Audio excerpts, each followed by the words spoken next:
اس دعا میں شاعر نے اللہ تعالیٰ کی تعریف بیان کی ہے، اور شاعر کہتا ہے کہ میرے خدا، خدا سے سب لوگ واقف ہیں، وہ جس نے ساری دنیا کو، ساری کائنات کو پیدا کیا ہے۔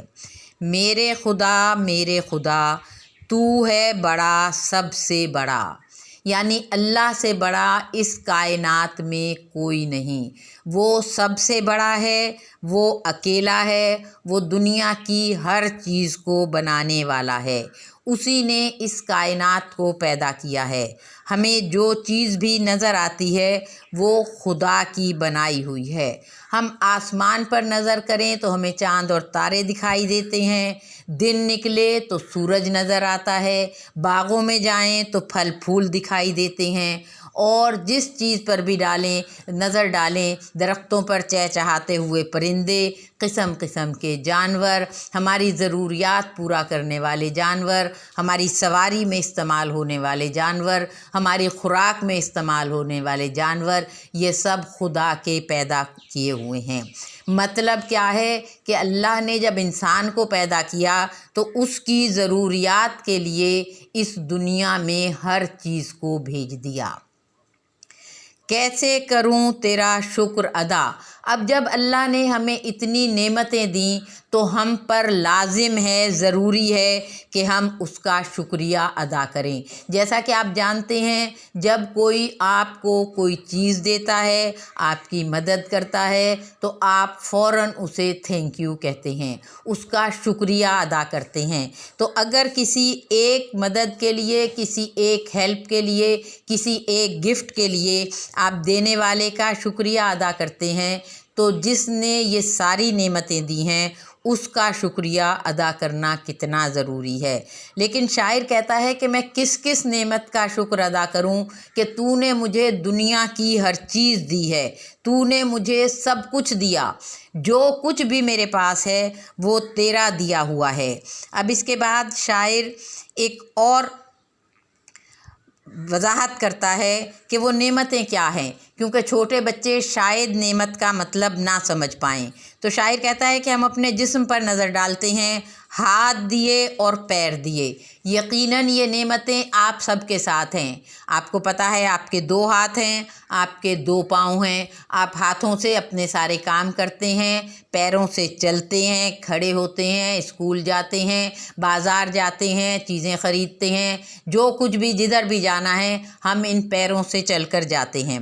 سوچنے کو دماغ دیا، اور ان سب کے ساتھ ساتھ دیکھیے ہاتھ اور پیر جانور کے بھی ہوتے ہیں، لیکن اللہ کا احسان انسان پر یہ ہے کہ اس نے ہاتھ دیے تو ہاتھ کو استعمال کرنے کا طریقہ بتایا، پیر دیے تو پیروں کے استعمال کا طریقہ بتایا، اور یہ طریقہ بتانے کے لیے ہمیں اس نے دماغ دیا جو ہمیں بتاتا ہے کہ ہمیں ہاتھوں سے کیا کام کرنا ہے اور پیروں سے کیا کام کرنا ہے۔ ہم ہر کام کو سوچتے ہیں اور پھر کرتے ہیں، اور سوچنے کا کام دماغ کرتا ہے۔ اس کے بعد شاعر کہتا ہے زمین دی آسمان دیا، یہ تو ہمارا جسم تھا، اگر ہم اپنے جسم سے بڑھ کر دنیا پر نظر ڈالیں تو ہمارے پیروں کے نیچے چلنے کے لیے زمین ہے، اور ہمارے سر کے اوپر ایک آسمان ہے جو قدرت کا شاہکار ہے کہ اس کے لیے کوئی سہارا نظر نہیں آتا۔ آپ نے دیکھا ہوگا کہ جب شادی ہال میں یا شادی کے موقع پر ادھر ادھر کہیں ٹینٹ لگائے جاتے ہیں تو انہیں بانس سے سہارا دے کر رسیوں سے باندھا جاتا ہے، تب وہ ہمارے سروں پر کھڑے رہتے ہیں، لیکن آسمان میں ہمیں کوئی چیز ایسی نظر نہیں آتی جو آسمان کو سہارا دیے ہوئے ہو۔